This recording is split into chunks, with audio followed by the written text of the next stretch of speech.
Hello everyone and welcome to the Banner Broadcast, a Banner Pipeline Project initiative where we provide professional development resources for civically engaged leaders in the higher education and nonprofit sectors. In the Inside Scoop of a Civically Engaged Higher Education Career Series, we will explore what it means to lead a career in this sector and learn from the experiences of 6 professionals currently working in the field.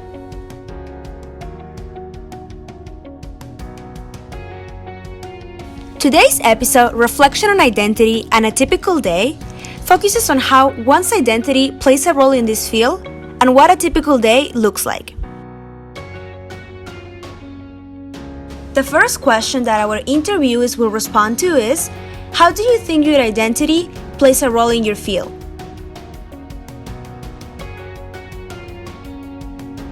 First, we have Joshua Rodriguez, a Student Development Program Manager of the Sweater Center at Bryan University, discussing how his identity plays a role in how he approaches his work and that community. So I'm from Providence, Rhode Island, and I'm teaching the students at Bryan University about these neighborhoods. This is my backyard. We have a workshop called Providence is Not Your Playground. I tell them like that used to be my playground, but it's not your playground. You don't get to go in and play games and try and experiment with these people. They're people who live beyond your existence here. You can try something and it didn't work well and you can brush your shoulder off. You can really do that at Brown. You can dust yourself of what you did wrong because you're leaving in 4 years. But what you did wrong lives on forever in this community. So it's something that my identity plays a big role in, because I know that the students that I'm working with, unless they stay on to do master program or work with us, etc., they're only going to be here for 4 years. And my identity plays a role in that because I feel responsible, because what they're doing is affecting my family still. I still have a little brother that goes to public schools. There's a school that a lot of my Bonners go to and do service at, and my little brother's there. And if they were to do something that wasn't benefiting the students there or could cause damage, I'd have to stand up and say something in my role, because I'd say to them, hey, there are real people here and real people that I actually interact with that are going to be affected by that. It's a sense of responsibility because I'm from this community. Now, I'm a Bonner alum. So another way that my identity plays into this is I'm a Bonner. With Bonners, I know what the experience is like, and I know at times it can be challenging. It could be exhausting, burdensome to take on the amount of experiences that the people from these communities are facing and feeling and struggles. We take that on, and I know that. And so my identity plays a role because I can say, hey, I've been there. And you know what helps me is to lean on my co-peers, my fellow Bonners, and see what they're going through and how they coped. So I use that identity. And then I also use my Providence identity to influence the faculty and sort of leadership at the university here.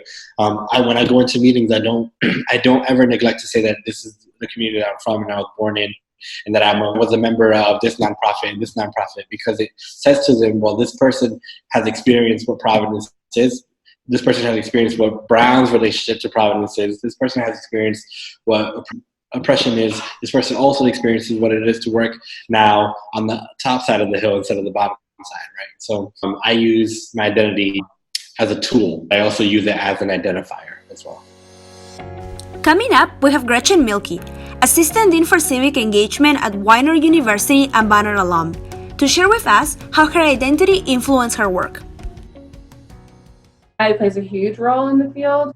I think it carries a lot of historical challenges, as well as our effectiveness at being able to be an insider, if you will, into the community. I'm not from Chester, Pennsylvania. I did not grow up in Pennsylvania. I'm from Maryland.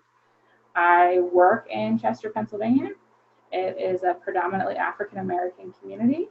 It is a community that's 4.5 square miles by 4.5 square miles, and they say everybody's cousins. There's a lot of gun violence and some gang violence that is unfortunately affecting it, but it's really an amazing community. But I think as far as my identity in my work, I'm not an insider.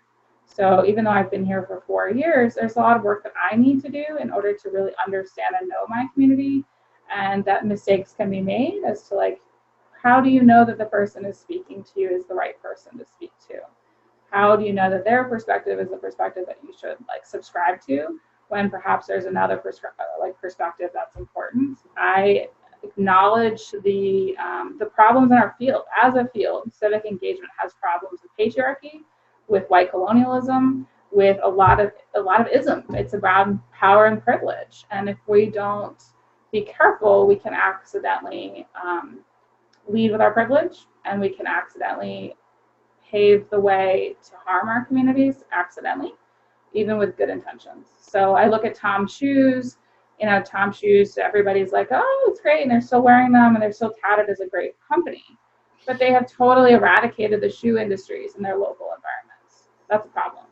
I look at disaster relief, and everybody wants to send donations, and the reality, or go help. No. Just send money. They don't have the infrastructure to receive donations after a crisis. Please don't send your donations, even if it's water. That's effective. Like, people need water. But where are you gonna ship pounds of water? It's expensive to ship pounds of water. How do you get money to the people on the ground? Even though that's helpful, people are sending teddy bears to the camps for the immigrant children. Don't send teddy bears. That's not helpful. Send lawyers. Send translators. And so I think there's these thoughts of your identity and how it makes me feel good. I feel better because I sent a teddy bear. I'm a good person, and my heart's bleeding for them. But I think the strategy and the impact, and how do you effectively communicate with that community, your identity is really tied to that, and you need to be able to read it properly so that you can be effective at reaching the community, reaching the right people in the community, and making the kind of impact that is long-term, sustainable, and community-led. Now, let's hear from Dr. Wilbur Whitney, Director of the Bonner Office of Community Service at Morehouse College. Well, I think one thing is that me being African American, and then the other African American male, and then also having a doctorate degree, shows that this is an area that research is important, that documentation is important, just like other fields are. So I think that that it is a field that one can make a difference and use their skills that they learned as I can say I have a PhD in community psychology, and I use my skills every day in terms of this field. So I think that shows people that those skills are very important, whether it's research or whether it's just the idea of being an academic as well.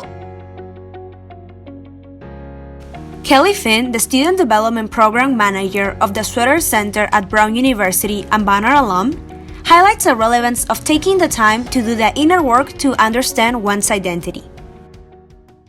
It plays a huge role. I tell this story a lot, but I think my freshman year was a huge arc of learning and understanding that I had to do in terms of my own privilege and power and what I bring to the table in terms of my identity. And the work continues today. I think I can't be effective. I can't support the students that I work with in an effective way if I don't do the inner work to understand my own complicity in white supremacy and power, and really just work on understanding my privilege. And it's like layers. There's layers and layers there. That's a personal practice that I have to do, that I have to bring to the workplace, and it has to happen in both areas of my life. I can't just show up at work without doing that work. So it's critical. And I've wrestled with things like white fragility and guilt and not knowing what to do with those feelings. And what I try to do, and it's still a work in progress, is just put myself in spaces where I'm able to have these conversations with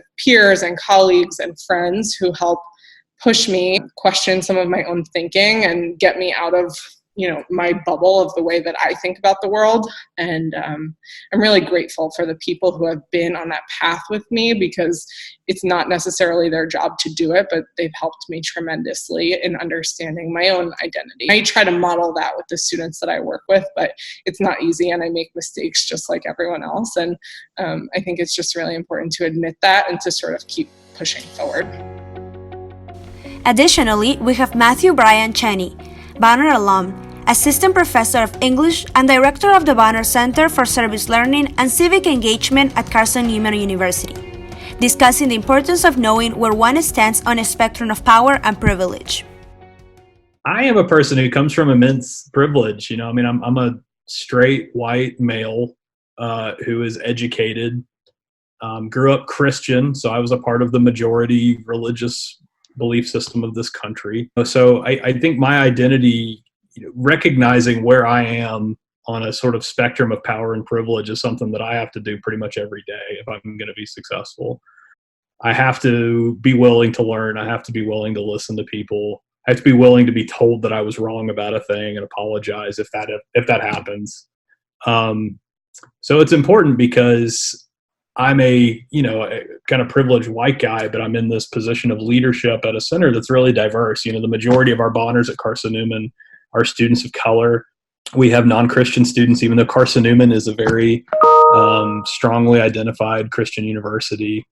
It's Bible verses on everything. It's a very important part of the campus culture here. And so it's important in the sense that I always have to be mindful of what are those beliefs and assumptions that I kind of carry to the work and be willing to learn.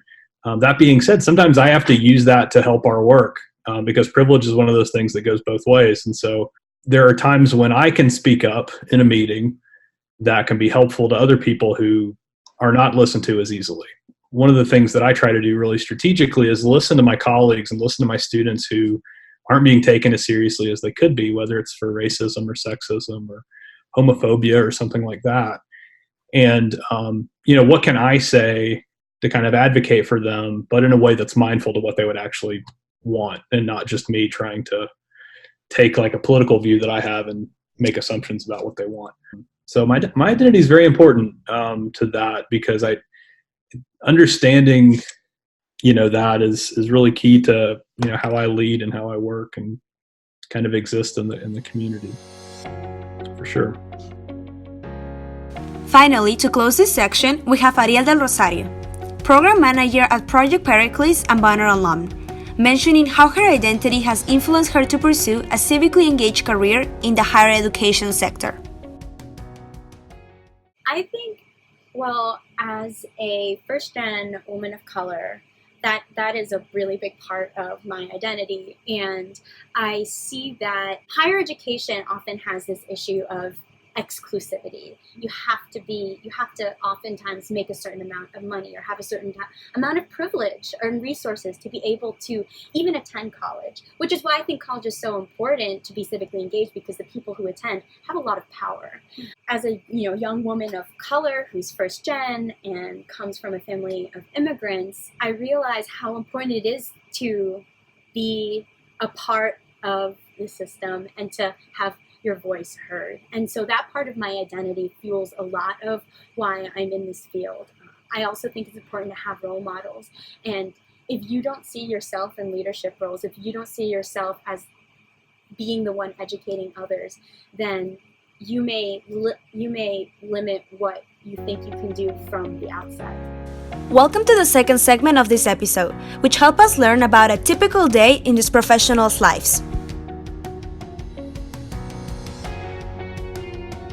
First, we have Dr. Wilbur Whitney, sharing with us his typical day and some tips that help him work efficiently. I am a very organized person, and that has always helped me. I'm also a morning person, so I like to start doing my things early in the morning. Well, one thing I do every week is I write a list of tasks that I want to accomplish for that week. I write those tasks from the most important down to the least important. I want to be able to finish the week and know that I've gotten the most important things done. I'm also very good at time management, and I think that's something that students really have to learn. So I start my day off coming into the office. I have, my email, probably have 4 emails because I either delete them or put them in a file or respond to them. So to me, what's important as a director, it's handling the paperwork, things that need to be important like that. And so I try to do those things, especially since I'm a morning person. I do the most important things first thing in the morning. But that's why I like to meet in the morning. I'm not a good person to meet at 3 or 4 o'clock. I will meet that, but I'm not my best at that time.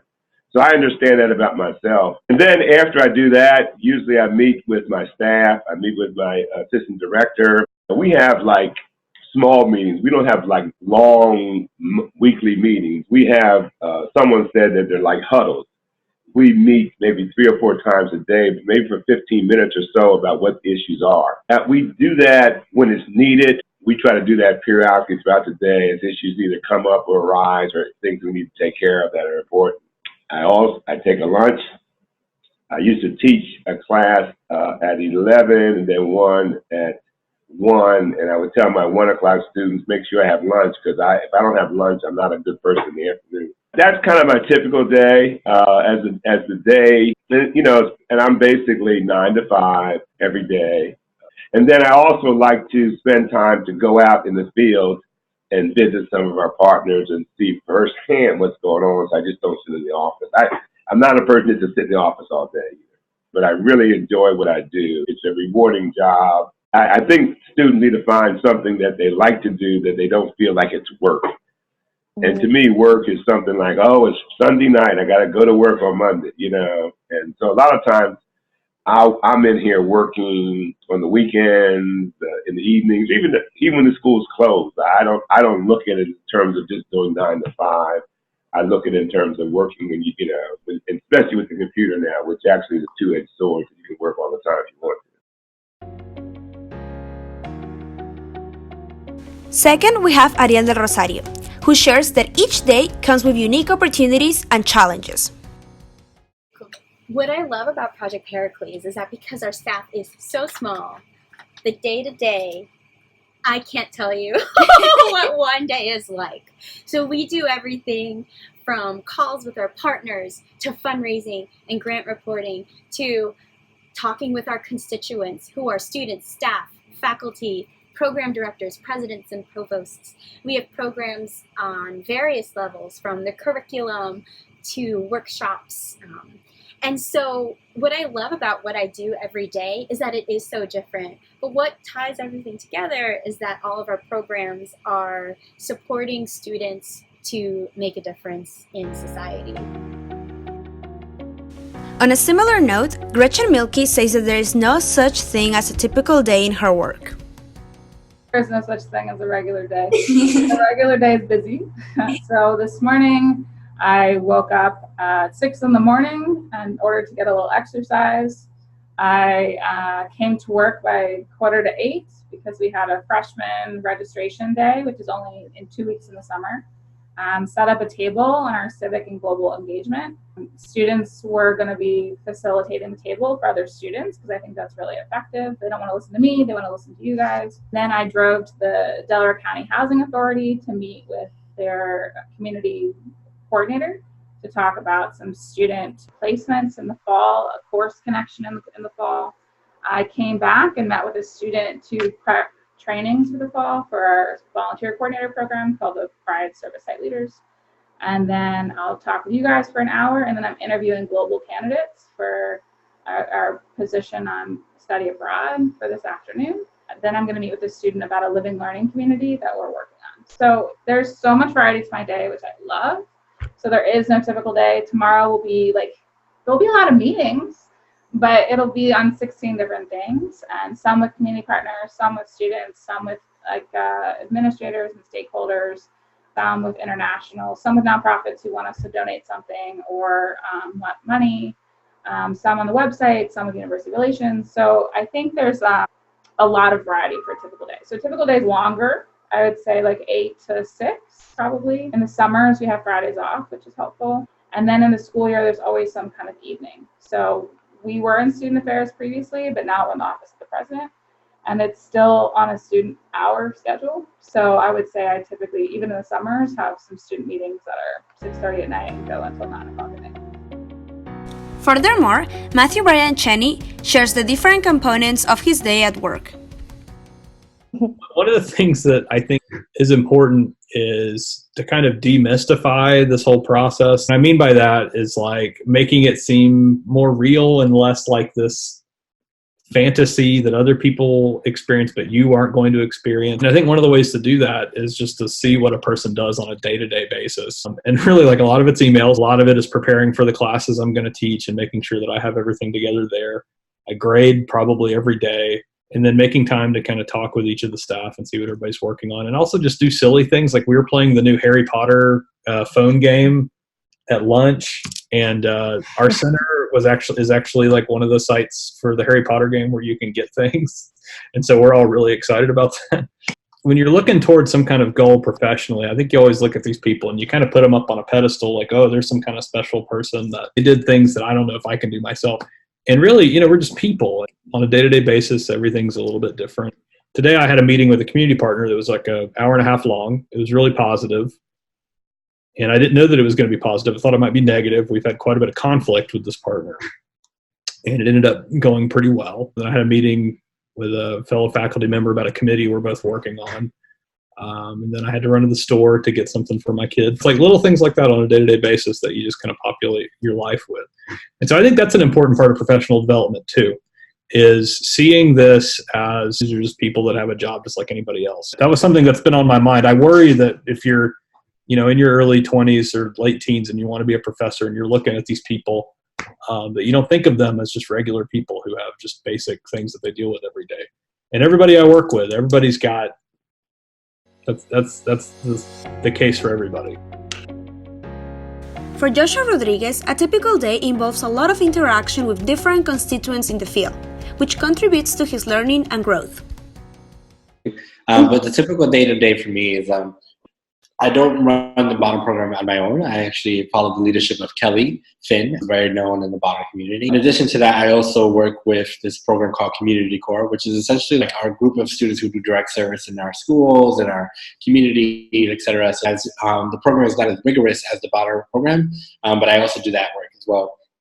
So my day-to-day, you know, when I come in the morning, first thing I do is I look at my emails and I see emails from my students first and see who needs, what attention is needed. Most of my work would often work with coordinating, matching students to a place to go and serve. And so I'm like talking to my connections here at my team and the community and the student themselves and getting to know them more to see where I can match them best. I'm working with my colleagues across the university to find ways that I can fund for these students to do these opportunities. Because a lot of my students come with challenges in terms of like, I can either take this opportunity that will afford my learning, or I can take a job at the refectory, which is basically our sort of student dining area, right? And I'm always torn because I was like, well, I don't want them to not get this experiential learning due to financial issues. So a lot of my work during the day too is also coordinating and making sure that finances are being funneled in the right place. I'm also doing a lot of curriculum development and facilitation throughout my days. So I'm building workshops. One of my favorite things to do is to build workshops that get across what we hope to do with this service learning stuff, right? Which is reflection, civic responsibility, right? Like, so what is your responsibility civically? Not just in terms of like, I'm responsible for helping somebody to learn English, but then what happens after that? Like, you know, a lot of people need to learn English. What's the issue here? Is that we don't have a good educational system for these people. How do you change that, right? So when we think about civic responsibility, what is your responsibility beyond Brown or during Brown to do something about that? And then third is co-sharing of knowledge. So like, what knowledge can we bring from the community into our space? So those three things is what I use to build workshops.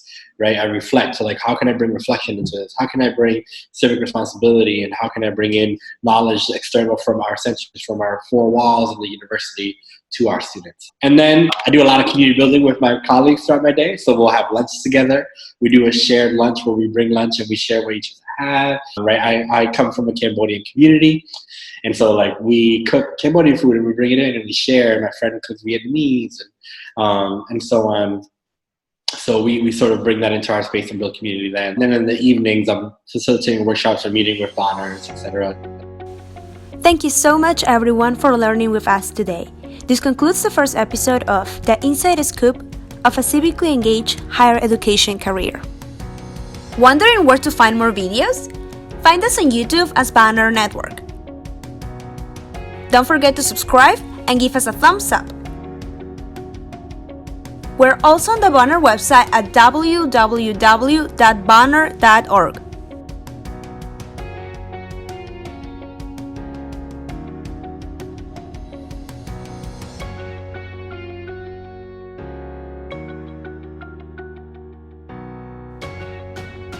Bonner